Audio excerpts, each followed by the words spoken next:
আমাদের হচ্ছে যেই সাইবার সিকিউরিটি অ্যাক্টটি রয়েছে তার যেই ধারাগুলো নিয়ে সমালোচনা রয়েছে সেই ধারাগুলো নিয়ে আমাদের পুনর্বিবেচনা করতে হবে এবং তরুণদেরকে ব্যাপকভাবে এই মন্ত্রণালয়ের সাথে যুক্ত করতে হবে। সেই জায়গায় একটি দেশে এবং দেশের বাইরে যারা আইটিতে দক্ষ এবং আগ্রহী নতুন ধরনের কাজ করতে তাদেরকে নিয়ে একটা স্পেশাল টিম গঠনের কথা আমরা ভাবছি এবং বিভিন্ন আন্দোলনের সময় বিভিন্ন স্টার্ট আপ যারা আন্দোলনের পক্ষে শিক্ষার্থীদের পক্ষে অবস্থান নিয়েছিল তাদের প্রতি বিরূপ আচরণ করা হয়েছে, তাদের বিনিয়োগ বন্ধ করে দেওয়া হয়েছিল ওই সময়টিতে এবং খুবই স্বৈরতান্ত্রিকভাবে এই কাজটি করা হয়েছিল ওই সময় যিনি মন্ত্রণালয়ের দায়িত্বে ছিলেন। আমরা এই বিষয়টির নিন্দা জানিয়েছি এবং দ্রুত সময়ের মধ্যেই তাদের সাথে যোগাযোগ করা এবং তাদের সাথে পুনরায় সরকারের যে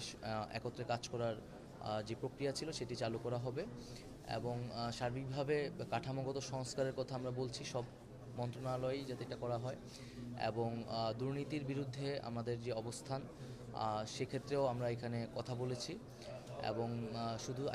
আইটি সেক্টরই নয়, আমরা ভাবছি সরকারের জায়গা থেকে যে বিদেশে যেসব বাংলাদেশি তরুণরা পড়াশোনা করছে, দক্ষতা অর্জন করেছে, তাদেরকে দেশে ফিরিয়ে এনে দেশ গঠনের প্রক্রিয়ায় যুক্ত করা